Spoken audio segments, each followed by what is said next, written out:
ಯೋಜನೆಯು ರೈತರಿಗೆ ದನಗಳ ಕೊಟ್ಟಿಗೆಗಳನ್ನು ನಿರ್ಮಿಸಲು ಹಣಕಾಸಿನ ನೆರವು ನೀಡುತ್ತದೆ.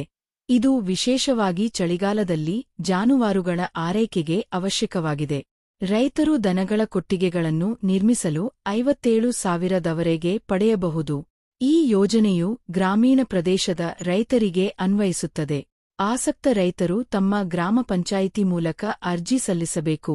ಆಧಾರ್ ಕಾರ್ಡ್, ಭೂ ಮಾಲೀಕತ್ವದ ಪುರಾವೆಯಂತಹ ಅಗತ್ಯ ದಾಖಲೆಗಳನ್ನು ಒದಗಿಸಬೇಕು. ಈ ಯೋಜನೆಯು 26 ಮಾನವ ದಿನಗಳಲ್ಲಿ ಪೂರ್ಣಗೊಳ್ಳಬೇಕು.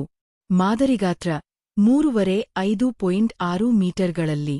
ಈ ಯೋಜನೆಯು ರೈತರ ಜೀವನ ಪರಿಸ್ಥಿತಿಗಳನ್ನು ಸುಧಾರಿಸುವುದಲ್ಲದೆ ಜಾನುವಾರುಗಳ ಆರೋಗ್ಯ ಮತ್ತು ಉತ್ಪಾದಕತೆಯನ್ನು ಹೆಚ್ಚಿಸುತ್ತದೆ. ಒಟ್ಟಾರೆ ಗ್ರಾಮೀಣ ಅಭಿವೃದ್ಧಿಗೆ ಕೊಡುಗೆ ನೀಡುತ್ತದೆ. ಹೆಚ್ಚಿನ ವಿವರವಾದ ಮಾಹಿತಿಗಾಗಿ ನೀವು ಅಧಿಕೃತ ನರೇಗಾ ಪೋರ್ಟಲ್ ಅಥವಾ ಸ್ಥಳೀಯ ಗ್ರಾಮ ಪಂಚಾಯಿತಿ ಕಚೇರಿಗಳನ್ನು ಸಂಪರ್ಕಿಸುವುದು.